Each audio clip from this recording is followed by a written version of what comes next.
Thank you for staying with us. Dana Air has denied the story making the rounds on social media that one of its engines exploded shortly before takeoff. In a statement by its head corporate communications, Kingsley Ezenwa, it says the report from an ex-user is baseless and unfounded.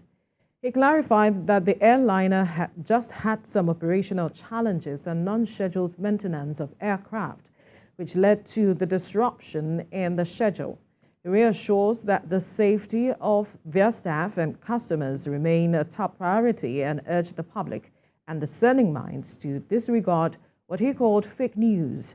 The statement comes as a response to a report online that passengers were in a panic mode as the Abuja-bound aircraft developed fault minutes to take off.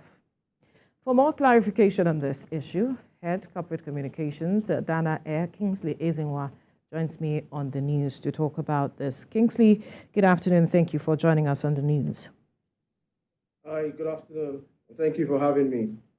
Now, quickly, perhaps talk to us what happened on that particular day that led to the non-scheduled maintenance on the flight, because the statement put out there, some Nigerians are still not satisfied with the statement you put out with regards to this issue, saying what exactly happened that led to this unscheduled maintenance. Okay, thank you very much for the opportunity to clarify these issues. Yesterday, one of our aircraft that was scheduled to be in Abuja was taxiing out, and the captain noticed an indication in the cockpit. And when you want to take off and the parameters are not okay for you to take off, you have to be sure. The pilots are actually trained not to, there's no manage in the system anymore. There's zero tolerance for safety. So the pilots are trained that when the parameters are not okay for you to take off, the best thing is for you to return to base. So release the aircraft, brief the passengers, release the aircraft to the engineers for a double check. Do you get? So yesterday, the captain noticed an indication in the cockpit, and the parameters were not okay for him to fly. So according to global safety standards and our own internal safety standards and standard operating procedures, the pilot had to return back to base. Now, as the aircraft was taxiing back to base, there was no noise, there was no tension, there was no pressure anywhere for anybody to suggest that we had an engine explosion. So it was a bit alarming for me, particularly, for somebody to say there was an explosion. So that was what happened. And the pilot released the aircraft to the engineers. The engineers actually fixed the issue, and the flight operated. We had some flights operated later that evening. You get, so we have non-scheduled maintenance and we have scheduled maintenance. The scheduled maintenance is when I say the engineers request for what's it called now, to do their maintenance on a particular date. If the engineers say they want to do their maintenance on the 12th of December, you have to rearrange your schedule in such a way that it allows them to carry out the maintenance on the 12th of December. But in this case, the pilot is not certain about what the issue is. The parameters are not correct for him to take off.